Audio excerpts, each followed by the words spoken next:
ನನ್ನೆಲ್ಲ ಪ್ರೀತಿಯ ವೀಕ್ಷಕರಿಗೆ ನನ್ನ ಪ್ರೀತಿಯ ನಮಸ್ಕಾರಗಳು. ನಮ್ಮ ಚಾನಲ್ನ ಇದೇ ಮೊದಲು ನೋಡ್ತಿದ್ದೀರಾ ಅಂದರೆ ದಯವಿಟ್ಟು ಸಬ್ಸ್ಕ್ರೈಬ್ ಮಾಡ್ಕೊಳ್ಳಿ ಫ್ರೆಂಡ್ಸ್. ಮುಂಚೆಯಿಂದ ನೋಡ್ತಾ ಇದ್ದೀರಾ, ಇನ್ನೂ ಸಬ್ಸ್ಕ್ರೈಬ್ ಮಾಡ್ಕೊಂಡಿಲ್ಲ ಅಂದರೆ ದಯವಿಟ್ಟು ಸಬ್ಸ್ಕ್ರೈಬ್ ಮಾಡ್ಕೊಳ್ಳಿ ಫ್ರೆಂಡ್ಸ್, ಸಪೋರ್ಟ್ ಮಾಡಿ.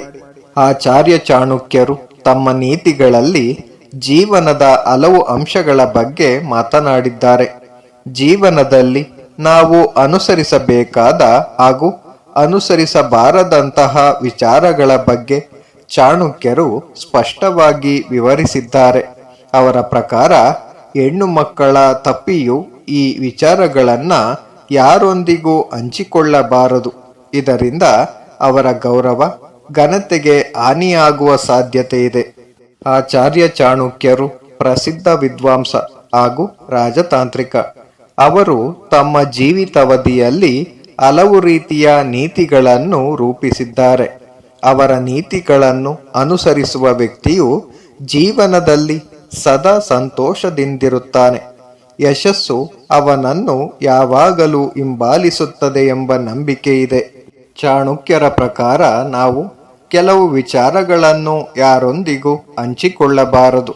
ಅದರಲ್ಲೂ ಮಹಿಳೆಯರು ಈ ಕೆಲವು ವಿಚಾರಗಳನ್ನು ತಪ್ಪಿಯೂ ಇನ್ನೊಬ್ಬರ ಜೊತೆ ಹಂಚಿಕೊಳ್ಳಬಾರದು. ಈ ವಿಚಾರಗಳನ್ನು ಬೇರೆಯವರ ಜೊತೆ ಹಂಚಿಕೊಂಡರೆ ಅವರ ಗೌರವ ಘನತೆಗೆ ಧಕ್ಕೆಯಾಗುವ ಸಾಧ್ಯತೆ ಇದೆ. ಹಾಗಾದರೆ ಚಾಣಕ್ಯರು ಯಾವ ವಿಚಾರಗಳನ್ನು ಹಂಚಿಕೊಳ್ಳಬಾರದು ಎಂದು ಹೇಳಿದ್ದಾರೆ ನೋಡಿ. ಹಣಕಾಸಿನ ಸಮಸ್ಯೆಗಳು. ಪುರುಷರು ಮಾತ್ರವಲ್ಲ, ಮಹಿಳೆಯರು ಕೂಡ ತಮ್ಮ ಆದಾಯ, ಹೂಡಿಕೆ ಮತ್ತು ಸಾಲದ ಬಗ್ಗೆ ಯಾವುದೇ ಮಾಹಿತಿಯನ್ನು ಯಾರೊಂದಿಗೂ ಹಂಚಿಕೊಳ್ಳಬಾರದು. ಹಾಗೆ ಮಾಡಿದರೆ ಕೆಲವೊಮ್ಮೆ ಇತರ ವ್ಯಕ್ತಿಗಳು ಅವರನ್ನು ಅವಮಾನಿಸಬಹುದು. ಈ ವಿಷಯಗಳನ್ನು ನಿಮ್ಮ ಪತಿಯಿಂದಲೂ ಮರೆಮಾಡಲು ಪ್ರಯತ್ನಿಸಿ. ಕೆಲವೊಮ್ಮೆ ಹಣಕಾಸಿನ ವಿಚಾರವನ್ನು ಬೇರೆಯವರೊಂದಿಗೆ ಹೇಳಿಕೊಳ್ಳುವುದು ನಿಮ್ಮನ್ನು ಆಮಿಷಗಳಿಗೆ ಒಡ್ಡುವಂತೆ ಕೂಡ ಮಾಡಬಹುದು. ಹಾಗಾಗಿ ನಿಮ್ಮ ಹಣಕಾಸಿನ ಸಮಸ್ಯೆ ನಿಮ್ಮಲ್ಲೇ ಇರಲಿ. ಸಂಬಂಧದ ವಿಚಾರ. ನೀವು ಯಾವುದೇ ರೀತಿಯ ಸಂಬಂಧದಲ್ಲಿದ್ದರೆ ಈ ವಿಚಾರವನ್ನು ಯಾರೊಂದಿಗೂ ಹಂಚಿಕೊಳ್ಳಬಾರದು. ಪ್ರೀತಿ, ಪ್ರೇಮ ಸಂಬಂಧವಾದರೂ ಸರಿ, ಆ ವಿಚಾರವನ್ನು ನಿಮ್ಮಲ್ಲೇ ಇರಿಸಿಕೊಳ್ಳಬೇಕು. ಬೇರೆಯವರೊಂದಿಗೆ ಹಂಚಿಕೊಂಡರೆ ನಿಮ್ಮ ಗೌರವ ಘನತೆಗೆ ಧಕ್ಕೆ ಬರುವುದು ಖಂಡಿತ. ಇದು ನಿಮ್ಮ ಸ್ವಾಭಿಮಾನವನ್ನು ಕುಗ್ಗಿಸಬಹುದು. ವೈಯಕ್ತಿಕ ಸಮಸ್ಯೆಗಳು. ಆಚಾರ್ಯ ಚಾಣಕ್ಯರ ಪ್ರಕಾರ ಮಹಿಳೆ ತನ್ನ ವೈಯಕ್ತಿಕ ಮತ್ತು ಕೌಟುಂಬಿಕ ಸಮಸ್ಯೆಗಳನ್ನು ಯಾರೊಂದಿಗೂ ಹಂಚಿಕೊಳ್ಳಬಾರದು. ಅವರು ಈ ವಿಷಯಗಳನ್ನು ತಮ್ಮ ಅಥವಾ ಕುಟುಂಬಕ್ಕೆ ಮಾತ್ರ ಸೀಮಿತವಾಗಿ ಇಟ್ಟುಕೊಳ್ಳಬೇಕು.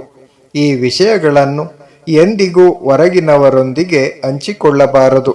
ಭವಿಷ್ಯದ ಯೋಜನೆ. ಚಾಣಕ್ಯ ನೀತಿಯ ಪ್ರಕಾರ ಮಹಿಳೆ ಯಾವಾಗಲೂ ತನ್ನ ಭವಿಷ್ಯದ ಯೋಜನೆಗಳನ್ನು ಅಥವಾ ವೃತ್ತಿ ಜೀವನದ ಗುರಿಗಳನ್ನು ಇತರರಿಂದ ಮರೆಮಾಡಬೇಕು. ಈ ವಿಷಯಗಳನ್ನು ಯಾರೊಂದಿಗೂ ಹಂಚಿಕೊಳ್ಳಬೇಡಿ. ಇದು ಕೂಡ ಬೇರೆಯವರಿಂದ ಅವರ ಘನತೆ ಹಾಳು ಮಾಡಲು ಕಾರಣವಾಗಬಹುದು. ಆರೋಗ್ಯ ಸಮಸ್ಯೆಗಳು. ಮಹಿಳೆ ತನ್ನ ಆರೋಗ್ಯ ಸಮಸ್ಯೆಗಳ ಬಗ್ಗೆ ಯಾರಿಗೂ ಹೇಳಬಾರದು. ನಿಮ್ಮ ಸಮಸ್ಯೆಗಳನ್ನು ಅವರ ಬಗ್ಗೆ ತಿಳಿದುಕೊಳ್ಳಬೇಕಾದ ಜನರೊಂದಿಗೆ ಮಾತ್ರ ನೀವು ಹಂಚಿಕೊಳ್ಳಬೇಕು. ಇದನ್ನು ಕೂಡ ದುರುಪಯೋಗ ಮಾಡಿಕೊಳ್ಳುವವರು ಸಂಖ್ಯೆ ಹೆಚ್ಚು. Thank you for watching friends. Please subscribe my channel.